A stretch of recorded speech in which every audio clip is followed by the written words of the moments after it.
on s'endette massivement, il faut que la gouvernance soit au rendez-vous. On ne s'endette pas pour construire les châteaux, on ne s'endette pas pour qu'une minorité puisse s'enrichir, il faut qu'on s'endette pour des programmes populaires qui entraînent pas un frémissement, mais une vraie relance de l'économie. Nous ne pourrons jamais régler le problème de l'emploi, le problème du niveau de vie de nos populations en restant avec ces schémas-là. Et moi, je demande au gouvernement d'apprendre à dire d'abord non au FMI, à la Banque mondiale et les amener à la table de négociation. C'est vrai, c'est audacieux, ça fait peur parce qu'ils ont des fourches codines pour nous chauffer, mais il faut qu'on fasse le pari de les affronter. Il y a des moments dans la vie d'un peuple où ce peuple doit faire un sursaut. Si nous restons à la traîne, dans ces chemins classiques, je vous affirme qu'en 10 ans, 20 ans, nous allons tourner en rond et notre taux de croissance, nous n'allons pas arriver à 8%. Et vous savez, nous avons un taux démographique de 3,31%. Or, tous les économistes qui sont dans cette salle savent que pour un développement, quand un taux démographique est à 3%, pour atteindre un taux de développement économique, un niveau de développement économique, il faut atteindre les 2 chiffres de croissance économique. Et moi, je suis convaincu qu'avec ce schéma, on ne va pas atteindre un taux de croissance à 2 chiffres. Ça, c'est une réalité.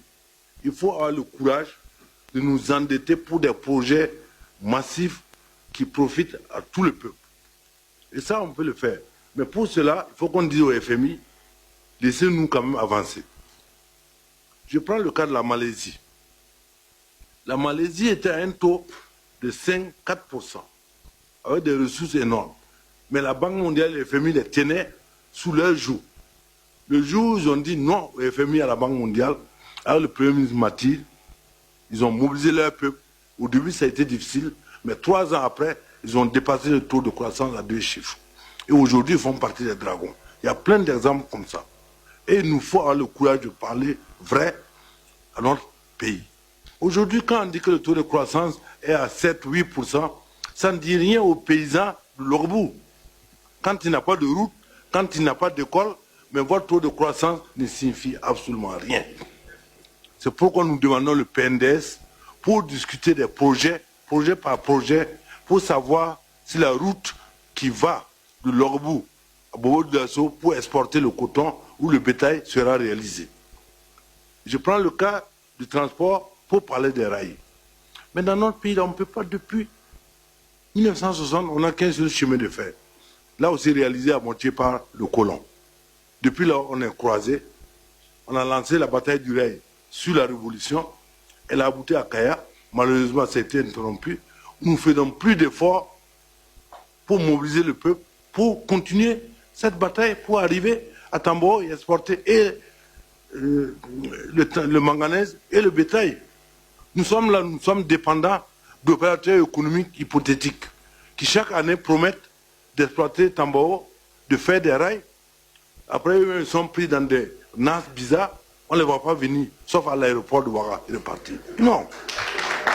Je dis, nous ici, nous ne faisons pas la démagogie, nous ne demandons pas au gouvernement de faire de la démagogie, mais nous sommes représentants des populations à la base. Et l'autre jour, nous disions, c'est que le peuple nous demande à la base, ce n'est pas de savoir si tel document était bien élaboré. Depuis 6 mois, dans toutes les contrées du Burkina Faso, les gens, après l'insurrection populaire, nous demandent quand est-ce que ça va bouger. Et il faut que ça bouge, et dans le bon sens. Nous le disons en toute sincérité, parce que nous sommes du même pays, du même peuple. Il faut que le gouvernement ait de l'audace.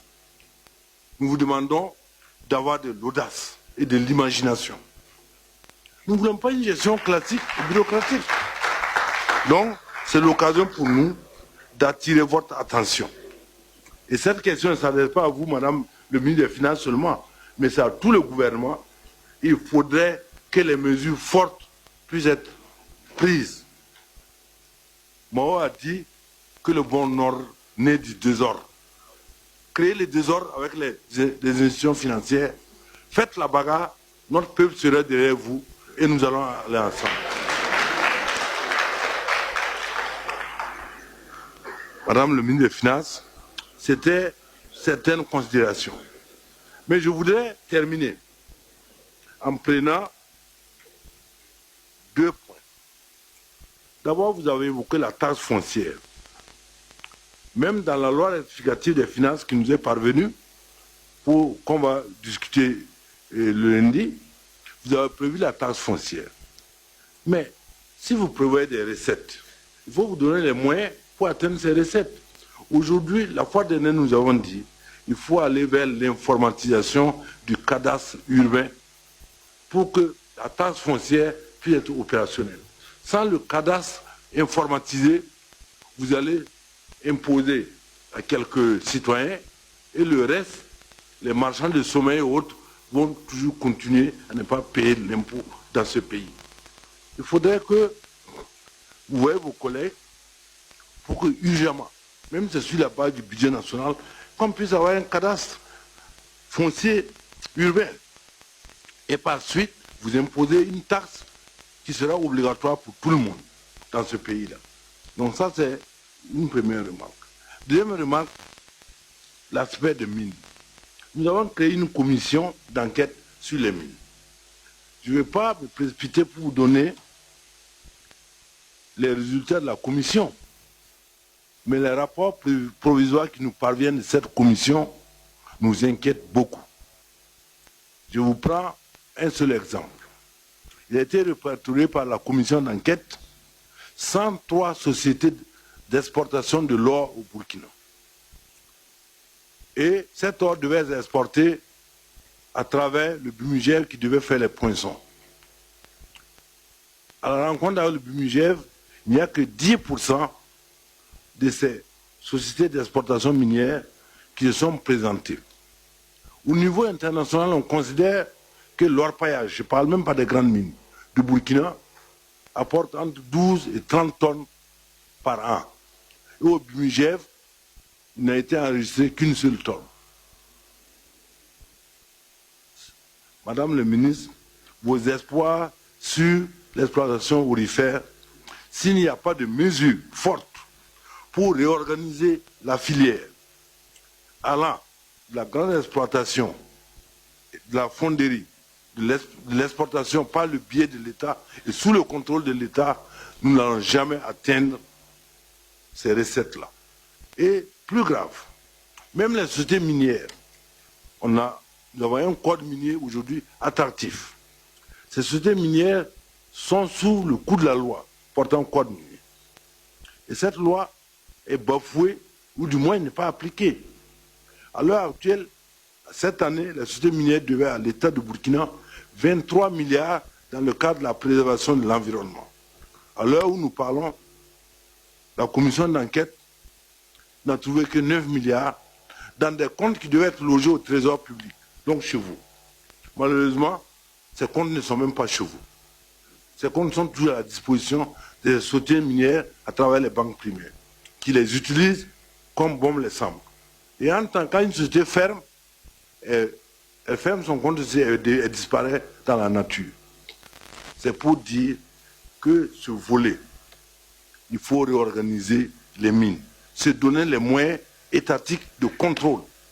Et ensuite, la loi dit quoi? Que chaque Burkinabé qui veut être dans l'orpaillage a droit au maximum à 5 sites d'orpaillage. La commission de contrôle a trouvé des gens qui à eux seuls possèdent 55 sites d'orpaillage. Sans compter les prête-noms de leurs cousins, de leurs neveux, de leurs oncles. Nous disons qu'il faut de l'assainissement réel pour atteindre le minimum de vos objectifs. Donc, Madame le ministre, pour le cadrage macroéconomique, nous sommes d'accord, mais il faut revoir à travers le PNDS nos grandes ambitions. Sans ambition, si notre ambition c'est d'être meilleur élève du FMI et de la Banque mondiale, nous serons des bons élèves. Mais les bons élèves du FMI et de la Banque mondiale n'ont jamais eu le développement. Ça, c'est ma conviction personnelle. Je n'ai jamais vu un pays qui a été noté 10 sur 10 par le FMI et la Banque mondiale et qui s'est émancipé.